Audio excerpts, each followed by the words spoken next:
WWE are making changes to a top star. Plus, an AEW star wins a CMLL title. And a WWE Champion is taking time off after SummerSlam. We could have some spoilers. It's all in the Cultaholic Wrestling news right now. Didn't dawn on me until it was reported and until she put the thing on her gram. Becky Lynch has had the same music for nearly 10 years. Yeah, she's actually managed to avoid any of this Def Rebel shenanigans that have been happening over the past few years. She's had good music, and it's music that strangely has fit every iteration of her character, whether that is her debut on the main roster, or The Man, or Big Time Bex, or the current version of The Man. It's fit every single one of them, and it's iconic music, and you just...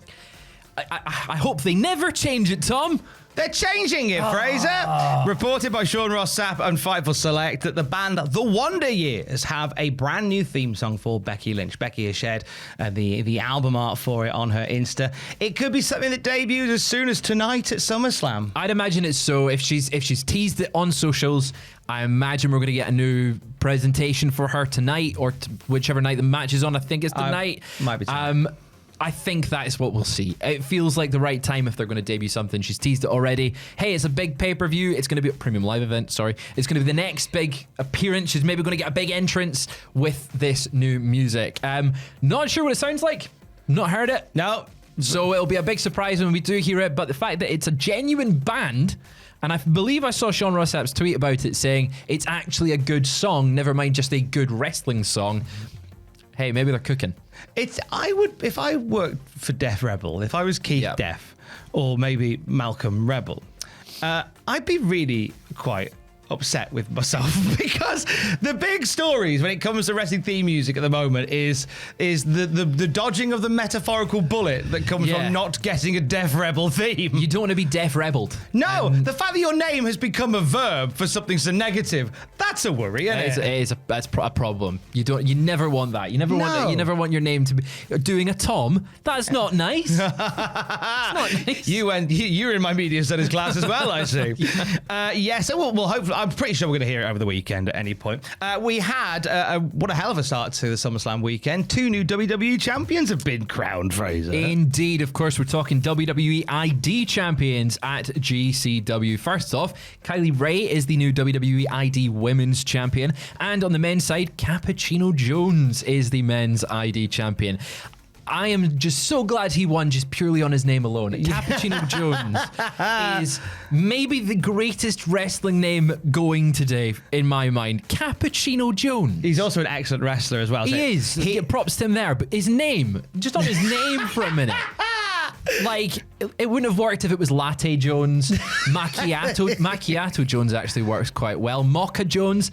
Cappuccino Jones. Mocha Jones sounds like something that you would do as an insult. Yeah. Jack Cartwheel I spoke to this week. He and Cappuccino Jones have been a tag team for a fair while now as Adrenaline Drip. So it was quite poetic that they were the ones that met in the finals for the men's ID title. But it was not to be for Jack Cartwheel, but it's Cappuccino Jones who gets the nod. He will now take that title and defend it across indie promotions nationally and I think internationally as well. When I was chatting to Jack Cartwheel, he says that there is hopes that the WWE Men's ID title could be defended in the UK. He cites Rev Pro. We cite North Wrestling as places that we'd love to take. Bring us the the WWE office ID title right here in this square. Are you challenging? I'm challenging Cappuccino Jones. I'll take him to Ernest for a nice cuppa. Oh, Fraser Porter has officially challenged Cappuccino Jones to go for a coffee. Yep. Around the corner. I'll get me espresso. That's that me espresso. Fight for the day. Nice. That's a song. And Kylie Ray becoming the first women's ID champion. This is a really feel-good moment. Zara Zaka and Zeta Steele. I thought Zeta Steele maybe was the one that we're going to go with. I've seen loads of stuff with her on the media route this week, and it all felt like she was the one they were steering towards. But I like that it's Kylie Ray. Very much a journey woman. A veteran at this point, despite her young age. Like, she's been around for quite a long time now. But yeah, very well deserved after what she's been through in wrestling. I did agree. I thought Zeta Steele might have had that because of the media push behind her, but maybe that's the long-term plan. Could be. Maybe that is the long-term plan. Feels that way. The women's ID title, of course, like the men's, looking to be defended nationally and hopefully internationally as well. Meanwhile, nationally, in America, NXT, 2 particular stars who have caught the eye of the CW. What show it? Well, of course, it is Ethan Paige. I think Ethan Page is obviously someone who is coming to NXT. He's had a great run, NXT champion, North American champion. He's done a lot in a very short time, and he's also very good with the media, and that is what CW has noticed according to the Wrestling Observer. They want him on across as much promotion as possible. Now, he did a ton of media and was the WWE rep at the NASCAR race on the CW. They just love him. They want him across all media to promote NXT. I think that's a great shout. He, again, someone who has been in this business for a very long time. He's been across multiple companies. He knows how to do media. He's likable. He comes across well. He's well spoken. It makes sense that they go, let's have him. Very much he, like Ricky's saying, to guys that WWE have on the radar for a main roster call-up. Whether or not we'll see it this year, I don't know. I kind of feel like, you know, in this apparent draft that I don't think is happening this year. Yeah. It would have been a nice time to have done it.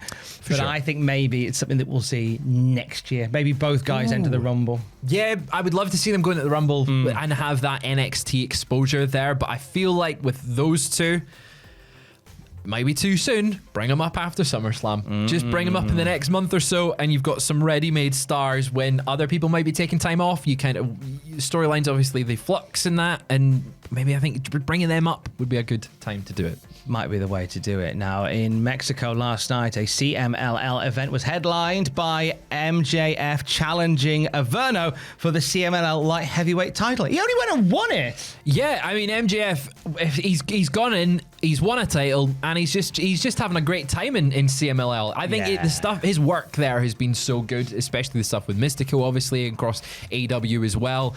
But yeah, he's now the CMLL light heavyweight champion for the first time in his career. I'm excited to see what he does. Like, MJF, obviously, people know this. He's one of the best in the business right now. And he's going from strength to strength. And the fact that he's going to other companies, working their styles as well, but also his style, but making it fresh. And it means that he's not being overexposed. And it's exactly what I want to see from MJF with his current character, to really give him that experience that comes back to AEW and he's like, hey, I genuinely am the best in the world. Come on, Hangman, prove it against me, like, sort of thing. And of course, we'll get that match with Mystico again. And that's very, very good. I can see that definitely happening now. In terms of titles and a big weekend of championships, of course, SummerSlam is just hours away at this point.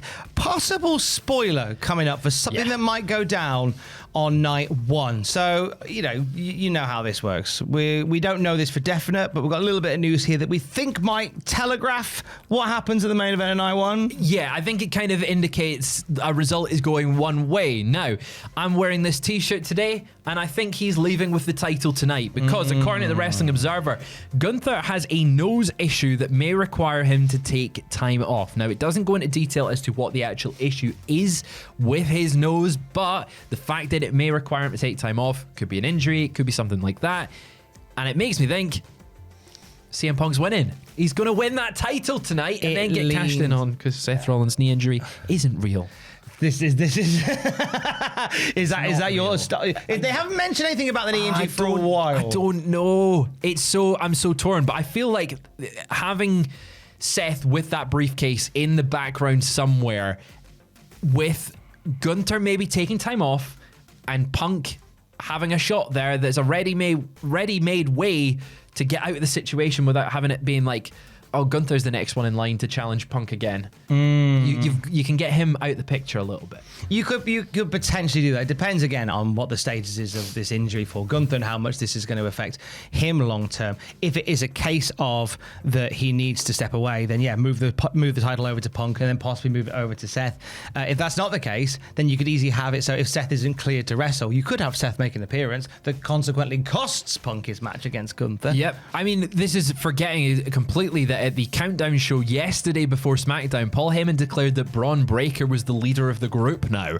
So, like, maybe if Seth's injury is genuine, which I don't think it is, personally, maybe you have Breaker cash in. And then you've got him going for the title instead, and you cement him straight away as the guy when you've got a little bit of tension between him and Seth when Seth comes back. I feel like maybe overbooking it. Like a Crayola factory that crashes into a fishmonger's, I'm seeing a lot of red herrings. And I feel like they're just constantly throwing us little things that are going to throw us off the scent. I think the Bron Breakker thing has thrown us off the scent. I think, as we said in video 1, I think the John Cena babyface thing is throwing us off the scent. I feel like I'm constantly being hoodwinked. I live in a constant state of anxiety. Dear Lord, get me off this spinning globe. And you know what you're going to get told at the press conference afterwards? Enjoy the Just ride. enjoy the ride. Just enjoy the ride. Yeah, we planned it all. It's all part of the plan. Stop it. Just enjoy the ride. So tired. But we're enjoying the ride. I am enjoying the ride. I am enjoying the ride. But it's the fact that we are now in this game where, pun intended, where we're not just like looking at the matches themselves, but now I feel like the entire multiverse around it is being tweaked and twisted, and timelines are being pruned, and it's just, I feel like all stuff like that, like even something as simple as like, Gunther might be taking time off, even that might be throwing us. So many different things that can come off from it. Just enjoy the ride. Do you know what? And there is something in what old Paulie boy says. It's all part of the plan. Well, it's all part of the plan. We're just going to enjoy the ride. I am looking forward to enjoying the ride, and we are looking forward to enjoying the ride with you all across the weekend. We've got Adam and Sam with the reactions to SummerSlam. Andrew and Sam. Adam's not back, I'm afraid. It's Andrew and Sam on predictions and Definitely reactions Andrew. Tonight. We've got What Happened That with Tom Campbell right here. We have got WTF in the coming days. It's also Ross's birthday today, so go and wish him a happy birthday across social media. Happy birthday to Ross. He's definitely staying. He's staying, don't worry. He's staying. We've got all the great stuff. You've got social media content coming out over the weekend. There's so much stuff and there's so much wrestling, and it's a very exciting weekend. I'm off to get a lot of cappuccino for this afternoon to keep me awake. Cappuccino Jones is going to be feeling me. You pervert. And for the very latest wrestling news at any time, you can check out Cultaholic.com. Stay safe. Love you. Bye.